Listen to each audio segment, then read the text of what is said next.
Assalamualaikum warahmatullahi ta'ala wabarakatuh. Al-Fatihah. A'udzu billahi minasyaitonir rajim. Bismillahirrahmanirrahim. Alhamdulillahi rabbil alamin, arrahmanir rahim, maliki yaumiddin. Iyyaka na'budu wa iyyaka nasta'in. Ihdinas siratal mustaqim.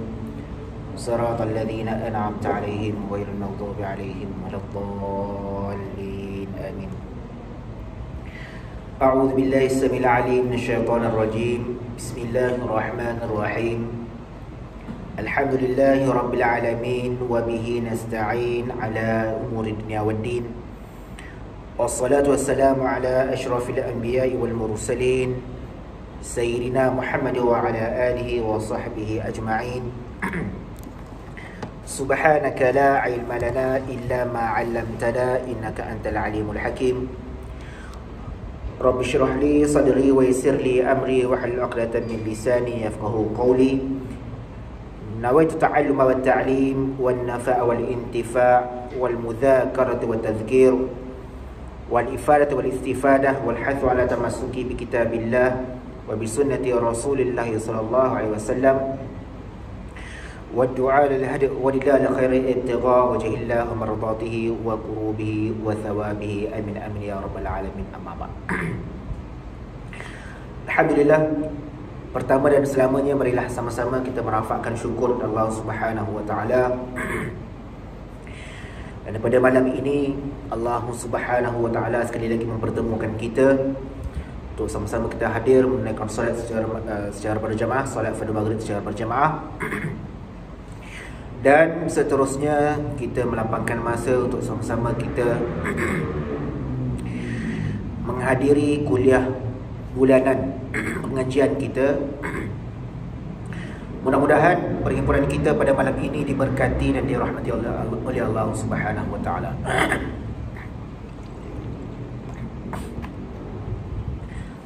InsyaAllah pada malam ini kita akan sambung pada hadis yang ke-38.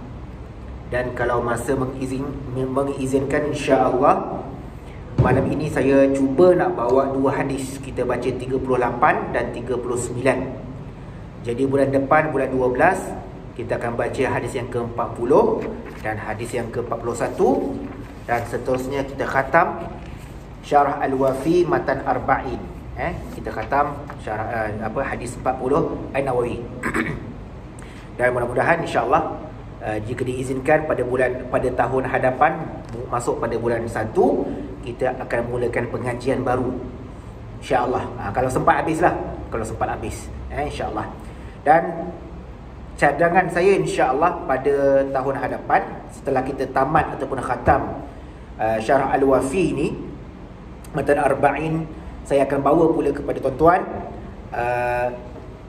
Al-Kafi. Sekarang yang kita belajar Al-Wafi. Nanti kita akan bawa Al-Kafi dan Tatmim Al-Kafi. Dia masih lagi membicarakan tentang hadis 40. Hadis yang sama juga kita akan ulang balik, kita akan baca balik. Cuma pengajiannya, pendetilannya lebih mendalam. Kita belajar hadis 40 yang sama juga. Dalam Al-Wafi hadis 40, himpunan 40 hadis An-Nawawi, Imam An-Nawawi. Dalam Al-Kafi juga hadis yang sama juga kita akan baca. Cuma syarahannya, huraiannya agak berbeza dan mungkin agak lebih meluas, lebih mendalam. Dan saya akan bawa juga pada tuan-tuan, setiap kali pengajian kita akan baca satu persatu perawi hadis. Sebelum ni kita baca tajuk, baca matan hadis, dan kita baca terjemahan. Kemudian saya baca huraian. Kita akan huraikan hadis tersebut. Untuk pengajian akan datang, kita bawa kitab Al-Kafi. Saya bawa ni. Ini kitab Al-Kafi yang disusun oleh mantan Menteri Agama kita, iaitu Saudara Samaha Dr. Zulkifli Muhammad Al-Bakri. Kitab ni hadis 40 yang sama juga yang kita dah belajar. Cuma pembahasan ataupun syarahan ataupun huraiannya agak berbeza dan lebih mendalam. Dan saya akan bawa beberapa pengajar ataupun beberapa topik yang baru. Setiap kali pengajian hadis, setiap kali kuliah kita, pertama kita akan kita akan bacakan tentang perawi hadis. Siapa Ibnu Umar? Siapa dia Abu Hurairah? Siapa dia sahabat Nabi yang bernama Abdul Rahman bin Auf, Uthman bin Affan. Tuan-tuan, kita kena kenal sahabat Nabi dan juga di kalangan sahabat Nabi yang menjadi perawi hadis.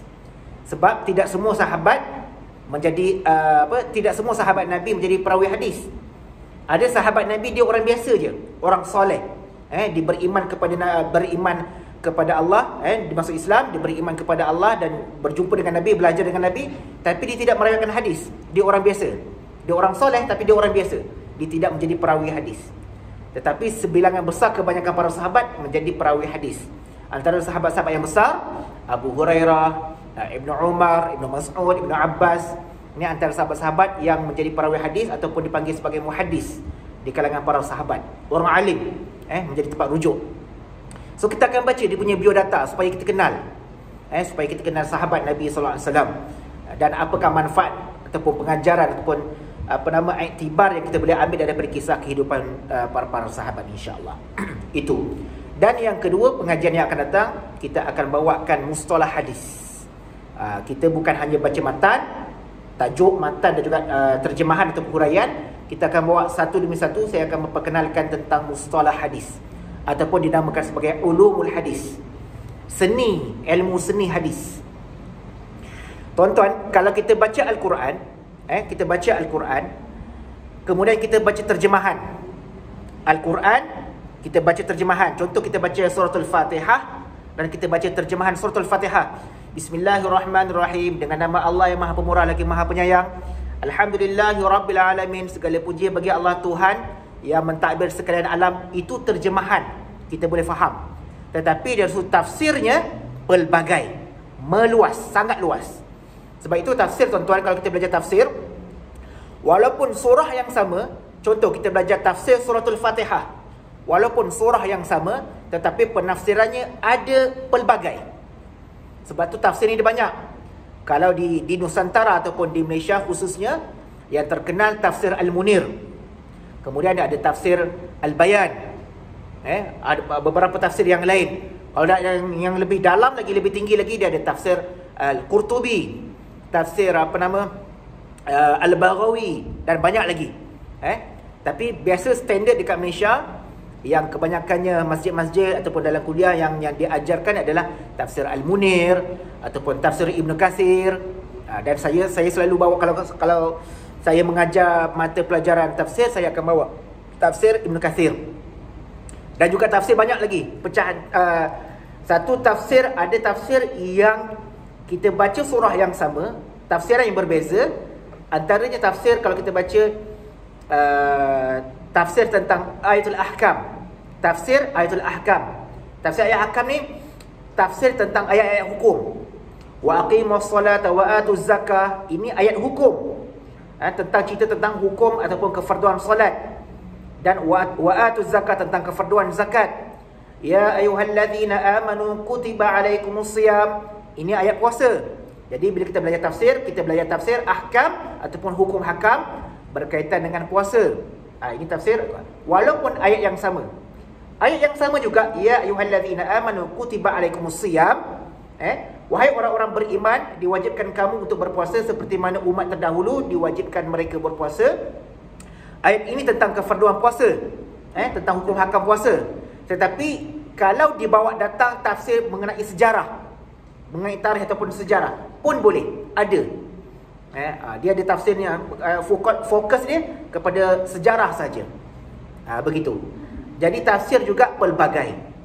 Begitu juga dengan kita baca hadis 40 ni, pelbagai ulama, antara yang kita baca Al-Wafi ini, dikarang syarah Al-Wafi yang dikarang oleh Dr. Mustafa Bura, dan juga Muhyiddin Al-Mistah. Ini dia lebih menyeluruh, terjemahannya lebih menyeluruh. Kalau Al-Kafi ini yang dikarang oleh Dr. Zulkifli Al-Bakri ini, dia lebih kepada Al-Hadiyu, hadis ataupun petunjuk bagi hadis tu. Lepas tu kalau tak silap dalam ni juga dibawa Sababul Wurud. Kalau ayat Al-Quran dia ada sababun nuzul ataupun asbabun nuzul. Kenapa surah Qul Huwallahu Ahad diturunkan? Apa sebab dia? So dia ada cerita. So bila kita baca, kalau kita belajar bab asbabun nuzul, so dia cerita kenapa surah Qul Huwallah diturunkan, kenapa Qul a'udzu birabbil falaq diturunkan. Peristiwa Nabi disihir. Ini contoh. Ini kisah dia. Ada kisah panjang. Kalau kita baca memang, kalau kita cerita memang panjang lah. Jadi setiap surah, setiap ayat dalam Al-Quran dia ada asbabun nuzul. Sebab ayat ini diturunkan. Diturunkan sebab berlakunya satu peristiwa, maka Allah turunkan ayat itu bagi peringatan, bagi pengajaran, bagi nasihat, bagi panduan kepada Nabi dan juga para sahabat dan seterusnya pada kita. Itu dinamakan sebagai asbabun nuzul. Tetapi bila mana kita belajar hadis, dinamakan sebagai asbabul wurud. Sebab-sebab hadis itu dikemukakan, ataupun hadis itu diriwayatkan, ataupun hadis itu disabdakan oleh Nabi. Kenapa Nabi SAW bersabda demikian? Kenapa Nabi SAW dalam hadis ini Nabi kata macam ni, dalam hadis ini Nabi kata macam ni? Contoh, saya bawa contoh. Ini dia punya intro lah sebelum kita ngaji Al-Kafi nanti. Intro. Contoh, dalam hadis ada satu hadis yang Nabi SAW sebut, laula an asyqa ala ummati la amartahum bisiwak inda kulli salah, inda kulli wudu. Nabi kata, kalaulah tidak memberati umatku, bagi umatku, maka aku akan wajibkan mereka untuk bersugi gigi ataupun bersugi ketika mana hendak berwuduk. Satu. Tapi dalam waktu yang lain, dalam masa yang lain, hadis Nabi bunyi yang sama tetapi ujungnya lain. Nabi kata apa? Laula an asyqa ala ummati la amartahum bisiwak inda kulli salah. Yang pertama tadi inda kulli wudu, ketika waktu wudu. Yang kedua pula Nabi kata inda kulli salah, ketika waktu solat. Jadi nak pakai yang mana? Adakah perlu kita bersugi, menyucikan gigi ketika waktu wudu ataupun ketika hendak mendirikan solat? Macam mana huraian hadis tu? Macam mana cara untuk kita beramal dengan hadis tersebut? Nak pakai yang mana? Ketika inda kulli wudu, ketika wudu ataupun ketika solat. Jadi kat situ dia ada beberapa kaedah untuk kita nak letakkan hukum, dan ia juga berdasarkan dinamakan sebagai asbabul wurud. Kenapa sebelum ni Nabi kata bersugi itu ketika nak wudu, kemudian Nabi pula kata bersugi itu ketika nak solat? So dia ada sebab dia.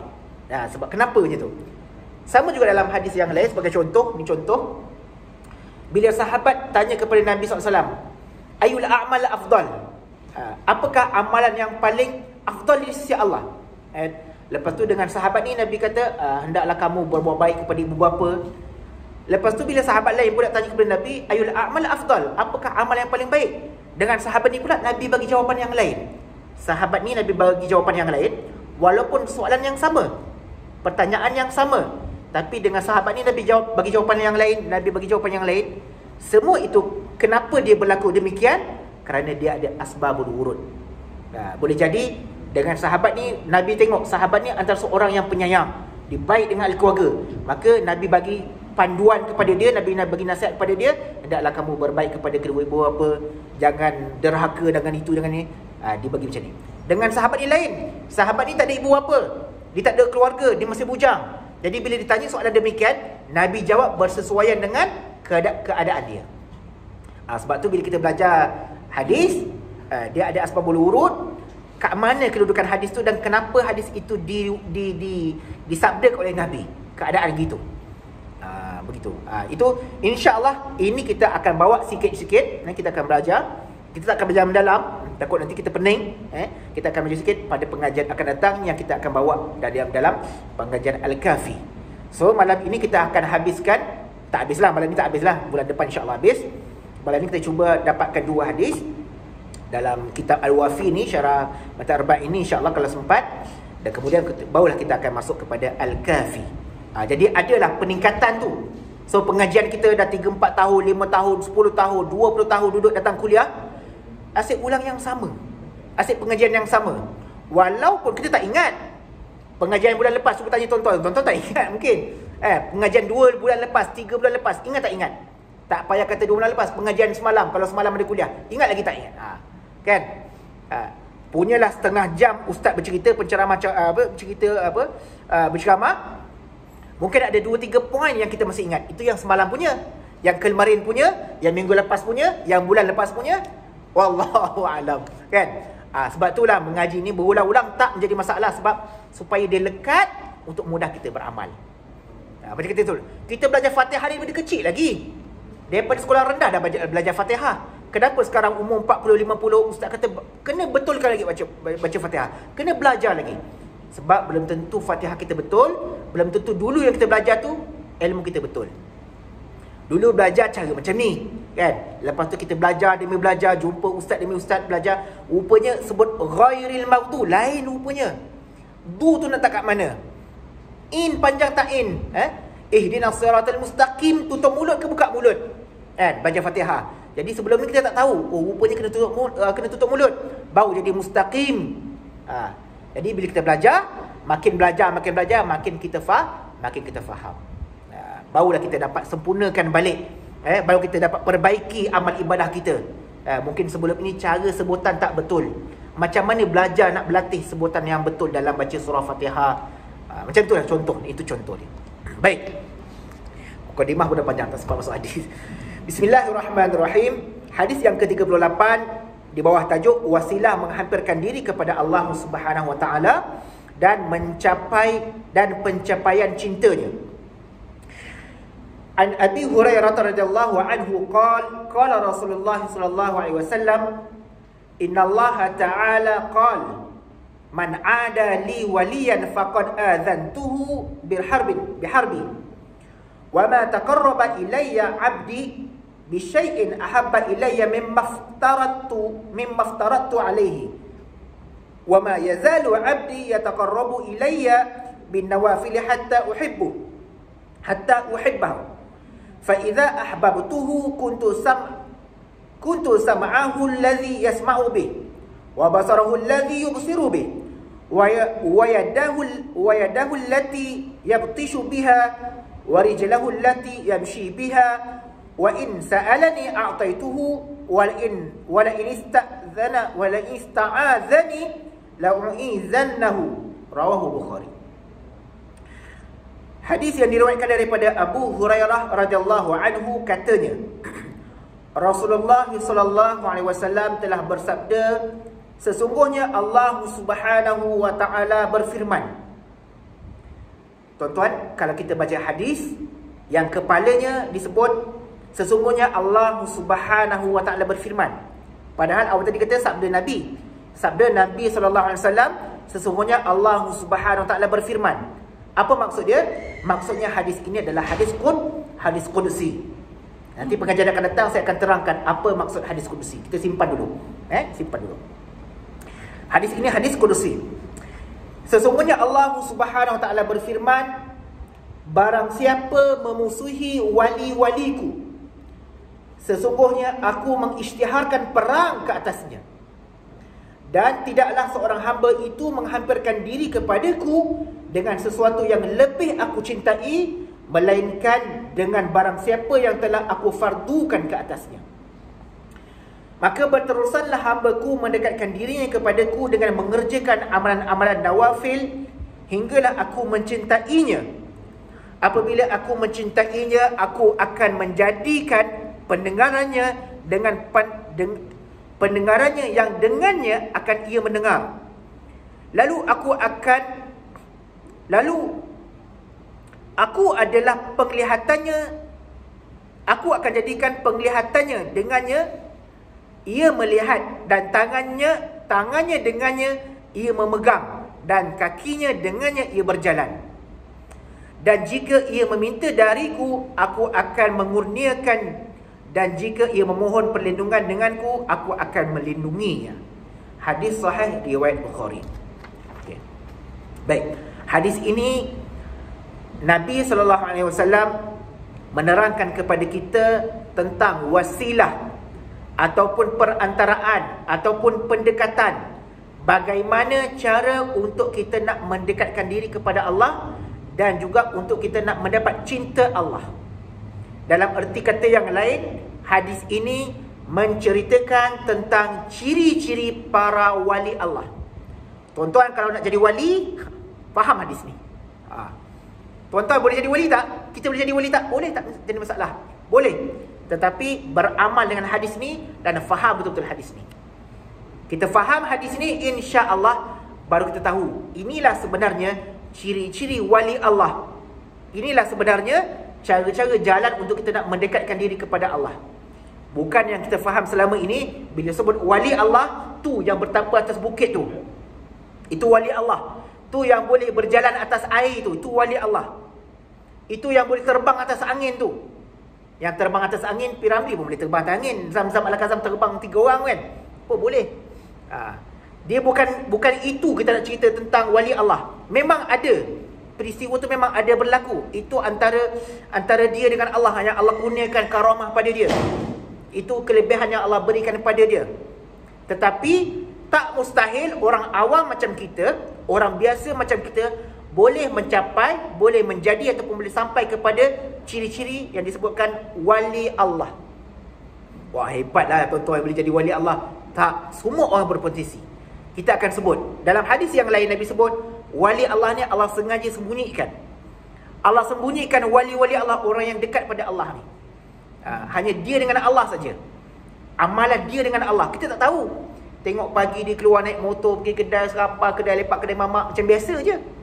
Masuk waktu dia pergi masjid, habis sembahyang dia balik. Lepas tu petang anak pergi sekolah, dia ambil anak dia pergi sekolah, ambil cucu lagi sekolah. Dia macam biasa. Kehidupan dia macam biasa. Tapi kedudukan dia, makam dia, martabat dia, dia ni wali Allah. Tapi tak ada siapa pun tahu dia ni wali Allah. Dan kebanyakannya yang berlaku, wali Allah ni tak ada manusia yang kenal. Wali Allah tak ada manusia yang kenal. Dan kebiasaannya bila dia dah mati, bila dia dah meninggal dunia, baru orang tahu, baru orang sedar, dia ni sebenarnya wali Allah. Baru orang nampak dia punya kebaikan dia, kelebihan dia, karamah yang Allah kurniakan kepada dia. Itu bau-bau ni. Itu dikata wali Allah. Wali Allah ni kebanyakannya Allah bagi kemuliaan kepadanya. Kalau dalam bahasa Arab disebut karamah. Orang Melayu sebut keramat. Wali keramat. Kan? Tak tahu kat mana celah keramatnya. Sebenarnya karamah ini kemuliaan. Kalau para nabi dia ada mukjizat.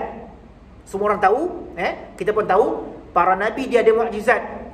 Nabi Musa ada mukjizat, dengan tongkat dia boleh belah laut, tongkat dia boleh jadi ular, dia ada mukjizat. Nabi Muhammad SAW lagi banyak mukjizat. Nabi Muhammad Rasulullah lagi banyak mukjizat. Satu persatu kalau kita nak cerita jadi panjang lah. Para nabi, para rasul, dia ada mukjizat yang Allah berikan kepada dia.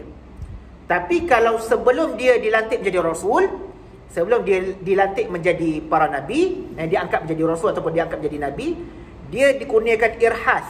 Disebut sebagai irhas. Istimewa juga, luar biasa juga. Contohnya, Nabi SAW ditabalkan menjadi rasul, diangkat menjadi rasul umur 40. Ini umur kita tahu, kita belajar. Tetapi sebelum dia diangkat menjadi rasul, sebelum dia dilantik menjadi nabi, dia juga ada kelebihan. Dia juga ada irhas. Contoh, Nabi Musa AS, dia ada irhas. Nabi Musa masa kecil, antara kelebihannya, orang ketika itu, Bani Israel semua lari daripada tentera Fir'aun, takut kena bunuh dan sebagainya. Tapi kehebatan, kemuliaan Nabi Musa ni, sejak bayi lagi dia dah berada, lahir-lahir dia dah berada dalam istana Fir'aun, dijaga, dibesarkan oleh Fir'aun. Itu kelebihan, kehebatan Nabi Musa AS. Sedangkan Fir'aun arahkan tenteranya pergi cari seorang bayi yang akan meruntuhkan kerajaan aku. Ni depan mata dia rupanya, dia bela dalam istana dia. Itu Nabi Musa. Nabi Isa AS juga ada irhas masa kecil. Allah sebut dalam Quran, Allah kata apa? Wa yukallimun nasa fil mahdi. Dan Nabi Isa itu boleh berkata-kata ketika dalam buaian. Ini irhas. Kalau sebut irhas mungkin orang tak faham. Kita sebut mukjizat. Mukjizat Nabi Isa AS, dalam buai lagi dia boleh bercakap dengan orang dewasa, cakap bahasa orang dewasa yang boleh difahami. Ini Nabi Isa AS. Mukjizat dia boleh hidupkan orang yang mati dengan tangannya. Dia boleh menyembuhkan penyakit. Ini Nabi Isa. Kalau kita buat cerita panjanglah. Begitu juga Nabi Muhammad SAW. Masa kecil dia ada irhas dia, dadanya dibelah, dicuci, dibuang segala kotoran. Ada riwayat mengatakan umur dia, ketika umur dia 6 tahun. Ini irhas bagi Nabi SAW. Dan banyak lagi lah. Nabi dia ada dua, mukjizat dan irhas. dah nak masuk waktu dah. Kan? Mukjizat dan juga irhas. Kemudian selain daripada nabi, selain daripada rasul, dia ada dinamakan sebagai karamah. Belum masuk waktu kan? Belum. Dia ada karamah.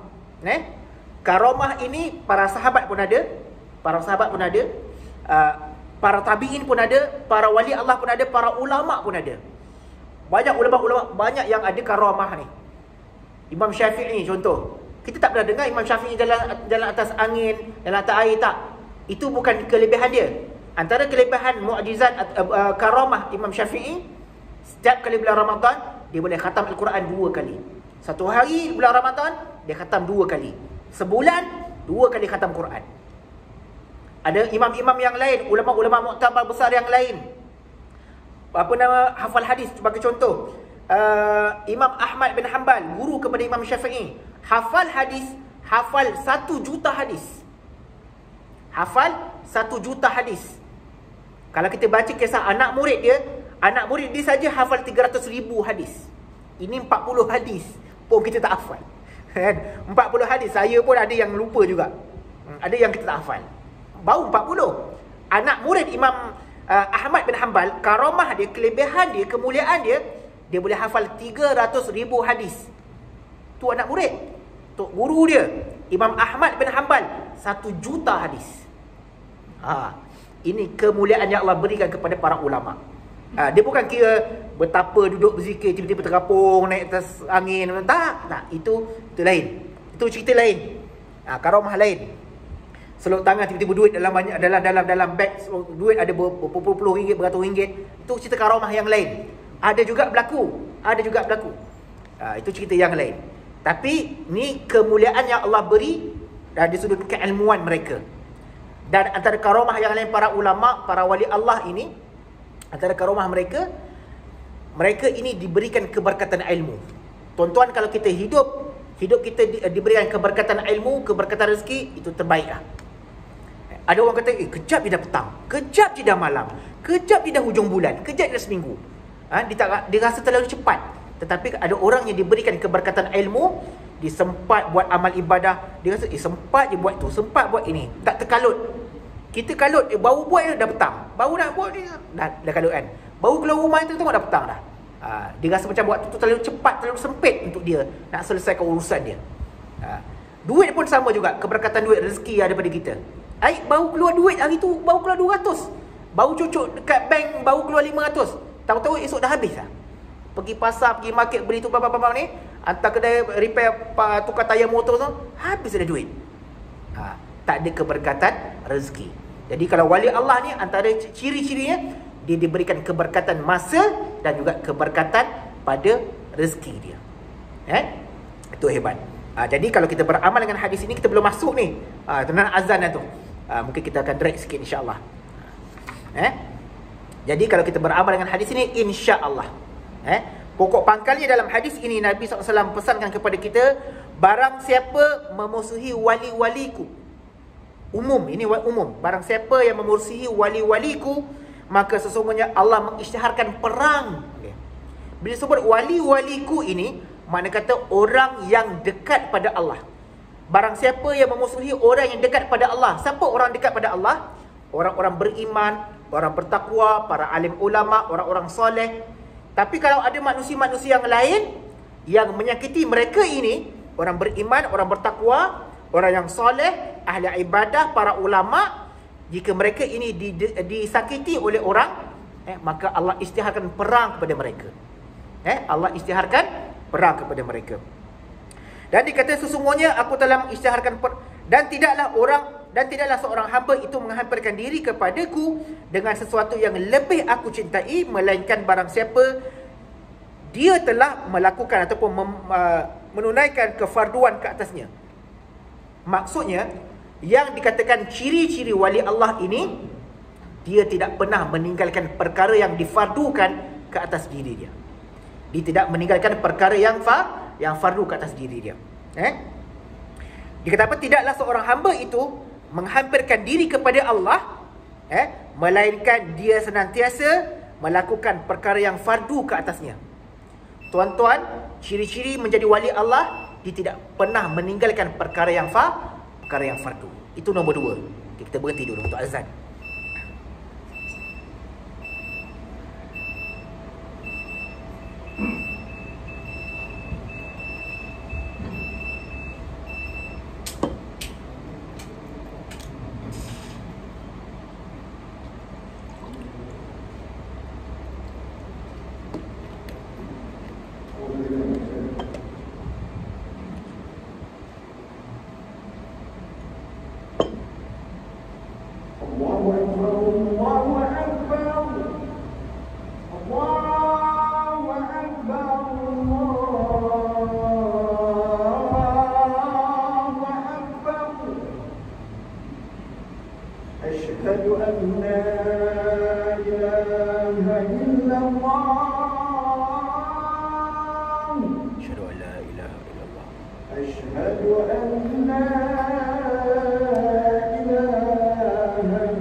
Tuan-tuan, kita sambung sikit lagi insya-Allah.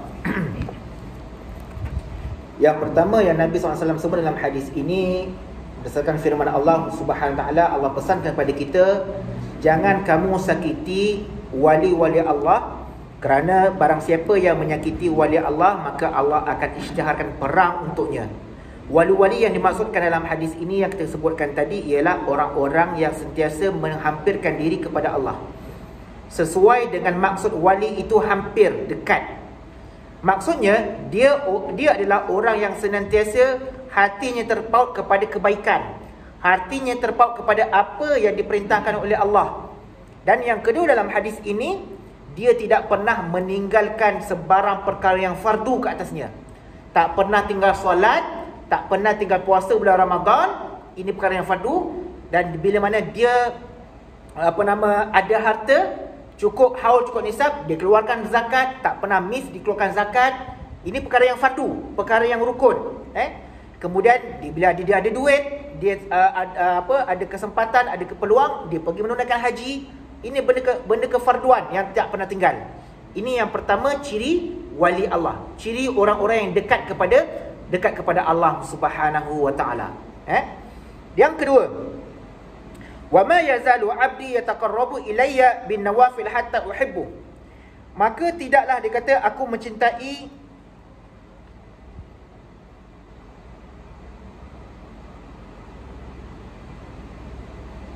maka berterusanlah hamba-Ku ini mendekatkan dirinya kepadaku dengan mengerjakan amalan-amalan nawafil, amalan-amalan sunat, sehinggalah aku mencintainya hatta uhibbahu. Yang kedua, selesai dia mengerjakan segala kefarduan, tak pernah tinggal sedikit pun. Yang kedua, dia senantiasa ambil berat mengerjakan perkara-perkara yang sunat. solat sunat, walaupun 2 rakaat, solat sunat qabliyah, solat sunat ba'diyah, solat sunat duha sebagai contoh, qiyamul lail dia, dia tidak pernah, dan Allah kata sehinggalah dia berterusan,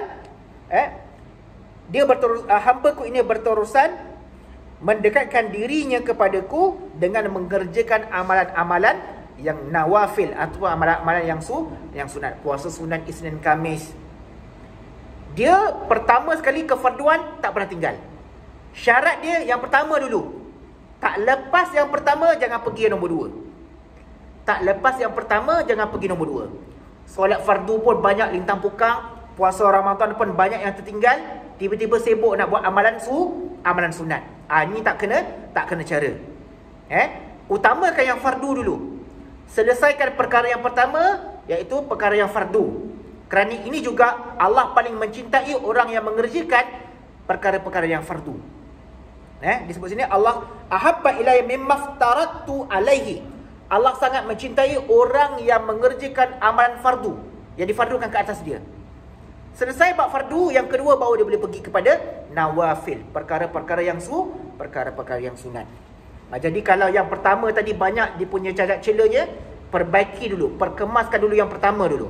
Sempurna yang pertama baru pergi yang level yang kedua. Ini ciri dia. Dan yang ketiga, fa iza ahbabtahu kuntu sam'ahu allazi yasma'u bihi. Maka ketika itu apabila aku sudah mencintainya, aku akan menjadikan pendengarannya dan dengannya ia mendengar. Maksudnya apa tuan-tuan? Maksudnya bila mana dua benda ni, bila mana dia selesai mengerjakan perkara yang fardu, kemudian dia sangat menyukai ataupun melakukan perkara-perkara yang sunat sehingga Allah mencintainya, maka Allah kata bila aku dah mencintainya, apabila aku mencintainya, maka aku akan jadikan pendengarannya, dia kata apa? Aku akan menjadikan pendengarannya dan dengannya ia mendengar. Maksudnya dimintalah apa saja Allah dengar doa dia. Allah mustajabkan doa dia. Sebab benda wajib dah selesai. Benda wajib dah selesai, benda sunat pun dia buat. Dua-dua ni je. Dua je syarat. So senang rupanya. Senang, try lah buat dulu. Rupanya senang nak jadi wali ni dua benda je.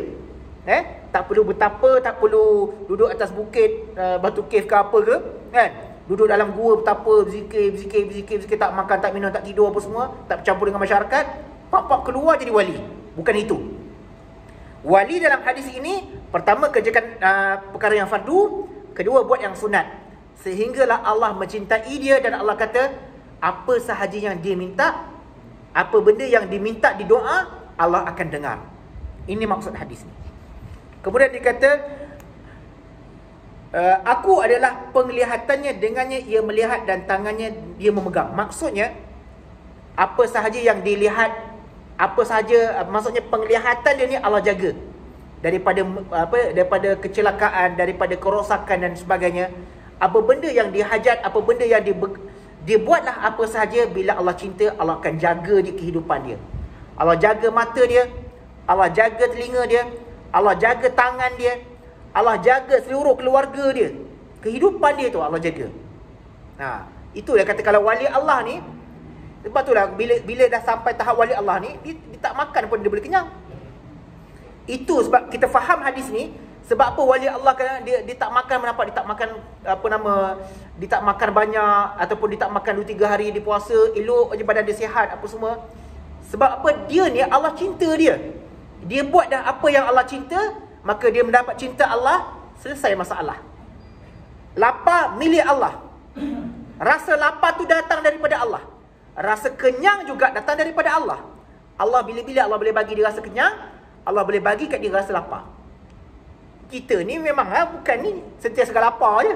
Kan? Balik je nak makan, balik main nak makan. Tadi petang nak makan, balik rumah nak makan lagi. Kan? Sebab kita belum sampai tahap macam tu lagi. Sebab tu ada yang cerita wali Allah ini, dia langsung tidak, wali Allah, level wali Allah ni, dia tidak pernah risau tentang rezeki dia. Duit tak cukup ke hujung bulan ke apa, tak pernah risau. Dalam poket dia, dalam rumah dia ada makanan, ada beras ke tak, ada ikan ke tak, ada lauk ke tak, tak pernah risau.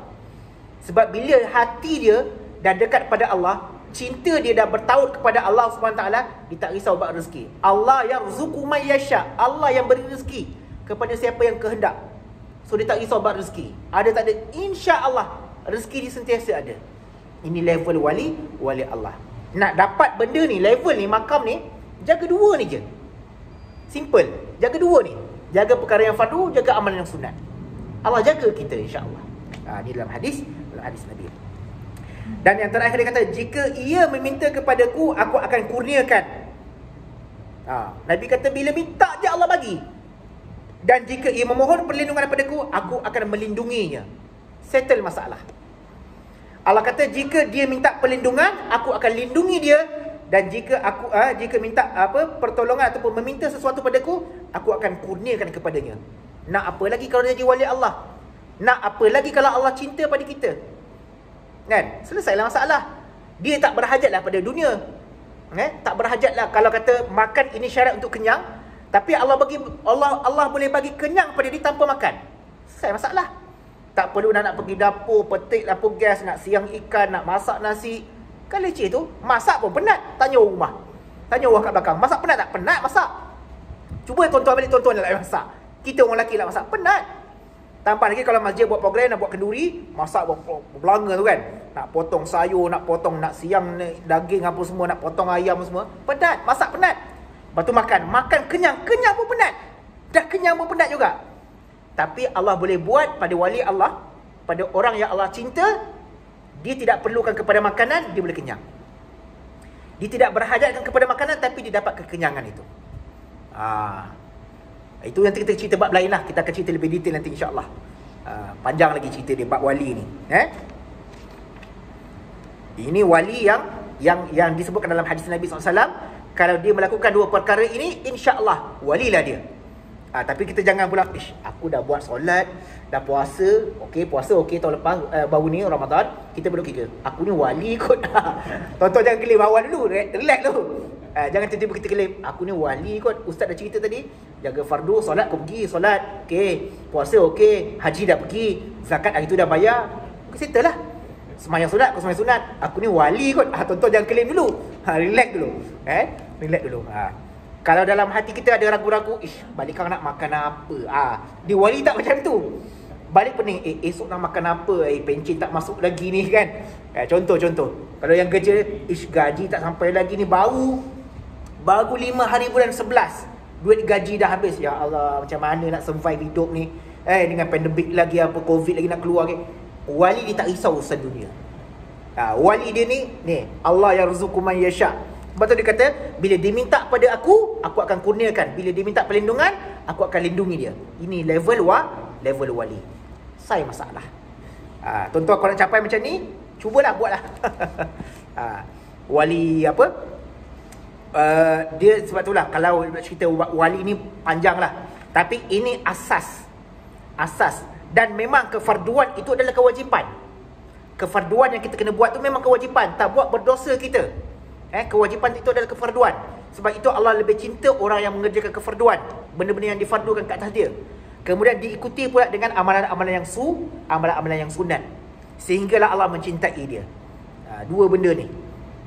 Asal dia ada terluang pada masa, dia baca Al-Quran, dia berzikir, dia berselawat, dia beristighfar, benda-benda yang sunat. Dia bersedekah, zakat dia buat, zakat fardu, zakat kefarduan. Kewajipan untuk rukun dia buat juga. Tapi dalam masa yang sama dia infak juga. Tabung Jumaat dia masukkan duit juga. Itu benda yang sunat. Sedekah Jumaat ke, sedekah subuh ke, itu benda yang sunat. Dia buat juga. So dua-dua dia tak tinggal. Benda yang wajib dia buat, benda yang sunat pun dia buat. Dapat buat benda ni, jaga insya-Allah istiqamah, wali dia. Dia boleh jadi wali. Tapi tak adalah orang kata, kau ni wali. Tak orang, dia tak adalah letak name tag aku ni wali. Tak adalah macam tu. Kan? Sebab tu dalam hadis yang lain saya sebutkan tadi, Allah sengaja menyembunyikan siapa wali dia.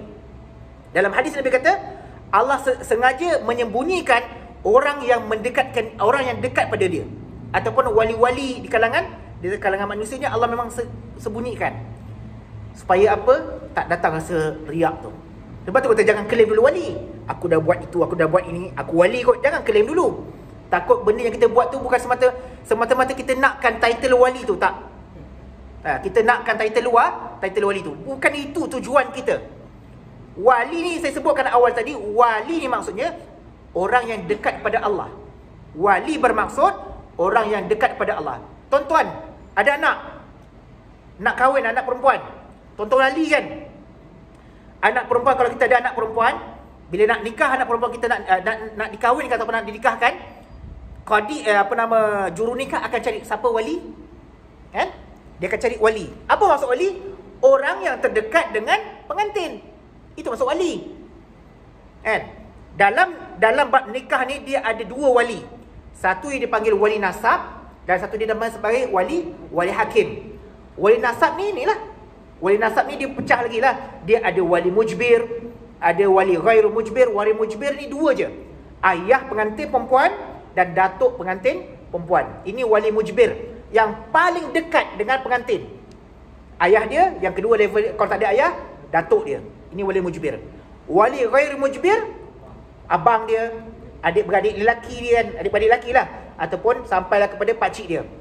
Last sekali tak ada wali mujbir, tak ada wali nasab, baru pergi kepada wali hakim. Ini wali dalam bab kahwin. Daripada situ kita faham apa maksud wali. Wali adalah orang yang paling dekat dengan pengantin. Dia punya hubungan dia, nasab dia. Untuk dia layak ataupun untuk nak lulus, nak menikahkan anak perempuan dia ataupun cucu perempuan dia. Itu wali. Itu wali dalam wali nikah. Tapi wali yang kita sebutkan sini, wali yang dekat dengan Allah SWT, orang yang dekat pada Allah, orang yang beriman, bertakwa, orang-orang soleh, ahli ibadah, ulama. Ada juga ulama yang bukan wali. Ada juga ulama yang bukan wali. Dia ulama, dia alim ulama. Mungkin dia ada banyak amal ibadah yang ditinggal. Mungkin ada maksiat yang dilakukan. Boleh jadi dia bukan wali. Tetapi kebanyakannya ulama ini, sebab dia belajar, dia ada ilmu, kalau dia beramal dengan ilmunya, insya-Allah dia juga wali. Dia juga boleh mendekatkan diri dia kepada Allah Subhanahu wa taala. Okey, selesai bab wali. Dan satu yang saya nak petik, satu kata-kata Imam Syafi'i, Imam Syafi'i kata, bukanlah kamu melihat orang yang boleh berjalan atas angin ataupun boleh terbang terbang ke atas angin dan berjalan atas air itu, kamu akan ikut jadikan dia. Maka Imam Syafi'i kata kamu tinggalkan dia, bukan itu. Tetapi yang orang yang perlu kamu ikuti, yang jadikan sebagai ikutan adalah orang yang sentiasa mengutamakan segala perintah Allah, yang tak pernah tinggal perintah Allah dan ikut apa? Sunnah Nabi sallallahu alaihi wasallam. Itu yang perlu ingat. Bukan nak kejar, orang ni kita kena angkat ni. Ni tengok dia boleh jalan ni. Dia elok je dia pegang periuk nasi, elok tak ada pakai ni. Kebal ni panas ni, periuk nasi panas pun dia boleh pegang macam tu. Hebat ni. Ini wali Allah ni. Dia bukan itu level dia. Bukan itu yang kita nak cari. Imam Syafi'i kata bukan itu. Tapi carilah orang yang takwa dia kepada Allah Subhanahu wa taala. Itulah sebenarnya maksud wali Allah. Habis macam mana yang wali-wali dulu, yang Syekh Abdul Qadir Al-Jailani, wali-wali itu lain. Cuba tengok, kalau kita sebut ulama yang terdahulu, wali-wali Allah macam Syekh Abdul Qadir Jailani, Imam Ghazali dan sebagainya, tengok apa amalan dia. Tak pernah, amalan fardu tak pernah tinggal, amalan sunat tak pernah tinggal, qiyamul lail pun tak pernah tinggal. Settle lah, masuk samalah dalam yang kita baca dalam hadis ni. Memanglah dia, itu ciri-ciri yang dalam hadis ini sebut ada pada orang tersebut. Ada pada Syekh Abdul Qadir Jailani, ada pada Imam Ghazali, ada pada Imam Syafi'i dan imam-imam yang lain. Benda yang disebutkan dalam hadis ini memang dia lah. Itulah wali dia. Kan? Selesailah masalah. Jadi bukan kata wali ni mesti ada karamah, mesti ada magic, mesti ada perkara yang luar biasa dia boleh buat, dia wali. Sebab dia macam saya sebutkan tadi, dia manusia ni dia ada 3, 4, 5. Nabi-nabi dan rasul ada mukjizat, kemudian ada irhas. Selain daripada nabi dan rasul, dia ada karamah. Kemudian ada satu lagi, dia ada nama maunah, pertolongan juga. Karamah, maunah. Lepas tu kalau orang yang tidak beriman, dia ada istidraj. Dia ada istidraj. Dan tambah satu lagi, dia ada sihir. Pun ada juga. Sihir bukan termasuk juga. Nampak macam hebat, dia boleh jalan atas angin, atas air, apa semua ni kan. Rupanya disihirkan kita, dipukau mata kita, supaya kita ni dia nampak kita ni hebat. rupanya dia guna sihir juga. Pun ada juga. Kita pun duk angkat, oh dia ni karamah, dia ni keramat dia ni, wali dia ni kan. Ni mesti bertapa dekat gunung mana tak tahu kan. 7 gunung bertapa kan. Balik-balik tu orang angkat jadi wali. Tak. Wali tak pernah tinggal perintah Allah. Wali tak pernah tinggal sunnah Nabi. Wali tak pernah tinggal perkara fardu. Wali dia tak pernah tinggal dia tak pernah tinggal kepada fardu, dan dia suka melakukan amal ibadah ataupun suka perkara yang sunat. Wallahu taala a'lam. Itu maksud hadis ini. Apa yang dimaksudkan sebagai wali dan apakah ciri-ciri wali Allah Subhanahu taala, iaitu orang yang mendekatkan diri kepada Allah Subhanahu taala. Jadi mudah-mudahan apa yang kita baca pada malam ini menjadi panduan kepada kita supaya kita kenal apa yang dimaksudkan dengan orang yang sentiasa mendekatkan diri kepada Allah. Apakah perantaraan ataupun apakah pendekatan yang perlu kita gunakan, yang perlu kita pakai ataupun kita jadikan sebagai garis panduan untuk kita nak mendekatkan diri kepada Allah Subhanahu taala. Nak dekatkan diri kepada Allah perlu kena ada ilmu. Ilmu kita dah baca, dah belajar. Hadis Nabi SAW dah terangkan ini cara dia untuk kita nak mendekatkan diri kepada Allah.